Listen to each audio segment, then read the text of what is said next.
gentlemen, I'd like to introduce former Senator George Allen. It's a solemn time that we all gather. I look at the young people in front of us. We want them to have opportunities in life that are better than ours. We would hate to see any young people lead their lives in fear. I've been to India, and I know many of you all here are from India. I met when I was in the U.S. Senate with Prime Minister Singh. The United States and India have so many things in common, and we do need to make sure that our partnership is strong, with the oldest democracy being the United States, with India being the world's largest democracy. We share the same interests, the same values of freedom of religion, freedom of expression, private ownership of property, as well as the rule of law, where our God-given rights are protected. What happened in Wisconsin is a terrible tragedy.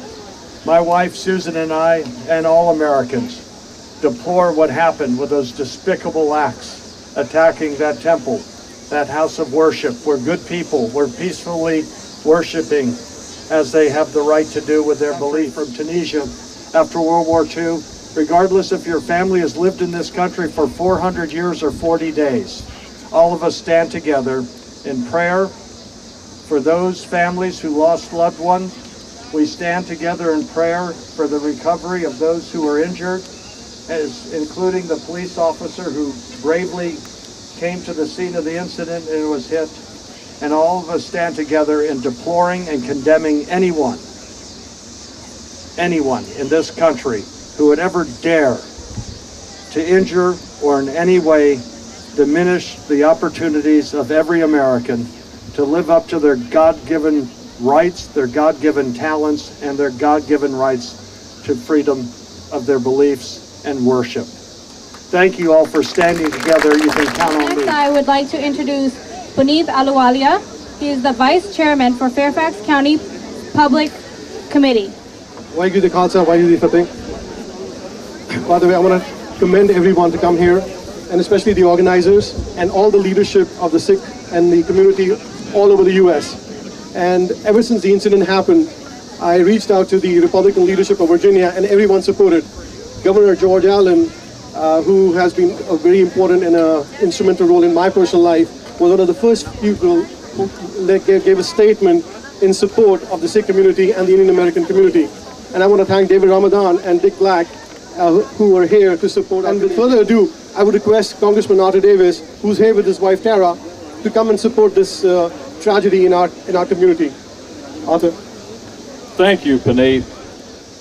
The man of faith turned to him and said, I'm not wise enough to answer your questions, but I can tell you what faith does for me. It reminds me that I am not alone.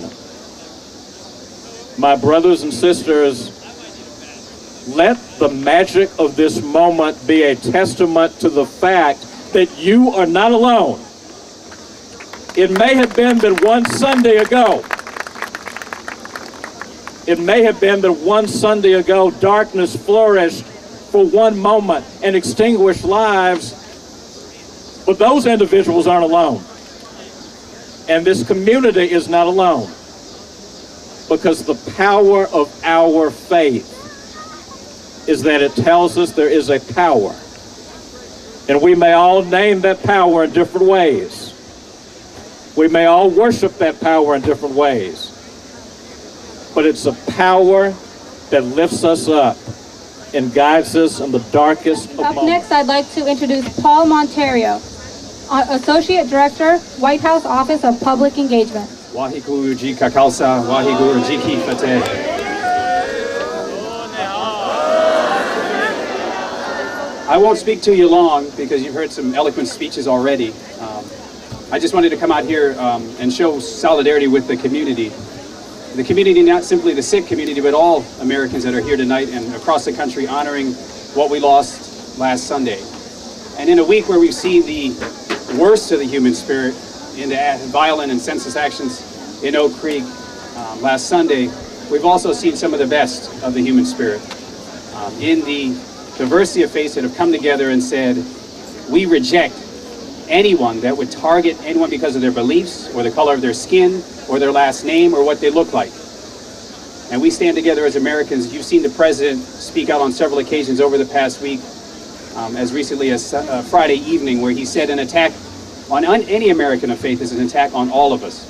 And so whatever our religious backgrounds, I simply wanted to come out here and say, on behalf of an administration that has worked since day one to build a relationship with the Sikh community, recognizing we see you as Americans first before anything else, that we stand with you in the good times and in the bad times. Next, I would like to welcome Rajan Natarajan, Deputy Secretary of State, Policy and External Affairs, to the stage.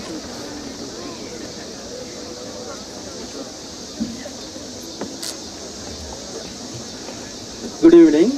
Namaskar. Our children,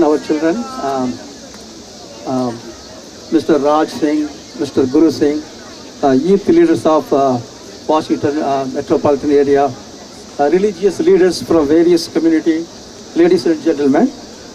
Thank you all for arranging this candlelight vigil to commemorate the victim of last Sunday in Wisconsin. First of all, I would like to extend my deepest sympathy and profound condolences to the people who lost their loved one due to the terrible event at the Sikh temple, Oak Creek in Wisconsin. SALDA, SCORE, and other organizations stepped in to fill the void. One such individual who offered his thoughts throughout the day on CNN was Dr. Rajwant Singh, who today shares his views on the sentiments of Sikh Americans. Vaheguru Ji Ka Khalsa. Can I have a response from all the people in the back also? Vaheguru Ji Ka Khalsa. As we say this Fateh, you know who's hearing this Fateh and who's getting this message?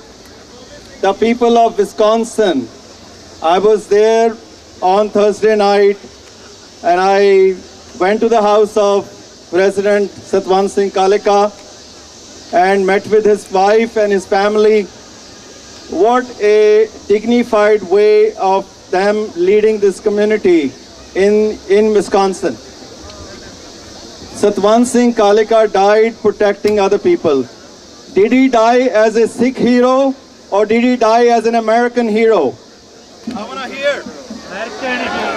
I want to hear loudly. How did he die?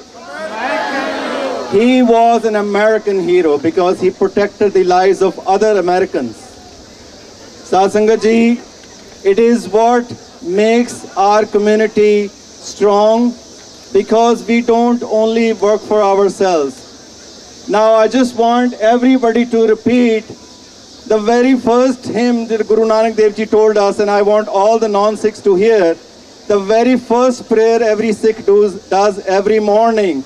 It says, I want everybody to repeat with me, Sabna Jiyan Ka So Main, that all human beings, all living beings are God's children and He is the common giver of every humanity. Here, I want you to repeat three things with me. 3 times the same thing.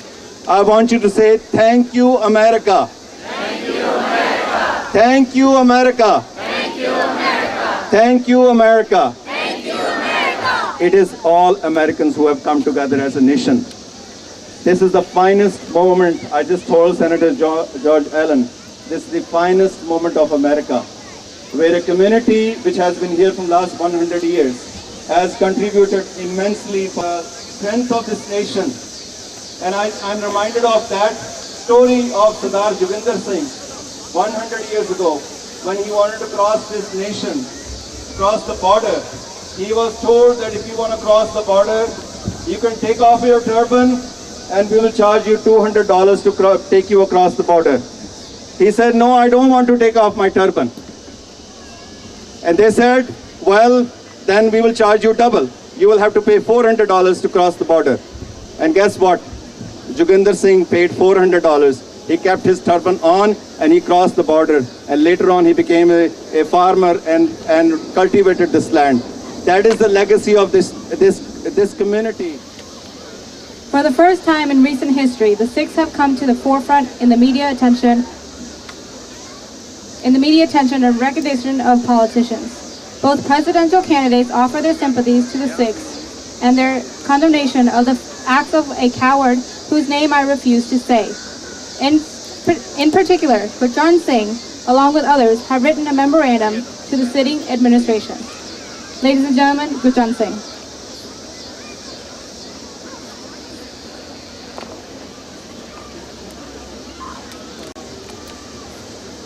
Waheguru ji का खालसा वाहिगुरु जी की फतेह एक बार जयकारा हो जाए बोले सोनिहाल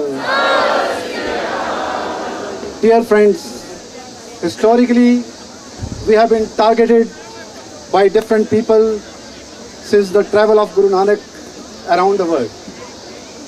We have been steadfast in our faith and flourished the world to spread the universal message of Guru Nanak. It is in this spirit of positive thinking or Chardi Kala that the memorandum has been drafted and will be presented to President of United States of America. Members of the youth community in the DC metropolitan area have come together to host this vigil. We felt an urge to unite our generation for this cause and to raise awareness on Sikhi. The events that unfolded on Sunday raised our voices against hate crimes. We would like Navroop Mittar to express our sentiments. Of our vigil tonight, please keep chatter to a minimum. I'm definitely not a professional speaker, so I probably won't sound as eloquent as those who have come before me. But tonight, we've heard a multitude of speakers. The organizers, Simmer and Amankoor, community members, and political organizers. Undoubtedly, we've heard statements that we all wholeheartedly agree with. Statements that at best we probably would have worded a bit differently. And still other statements we would have eliminated altogether. And that's exactly the point. No single author, no single writer, no single speaker can capture the thoughts and feelings of an entire community. For that to occur, an entire community must participate. But if her family's home is a non-per sahib, she'll walk with such a grace and strength, the world will bow in awe. Until the mountains fall, she'll never give an inch at all.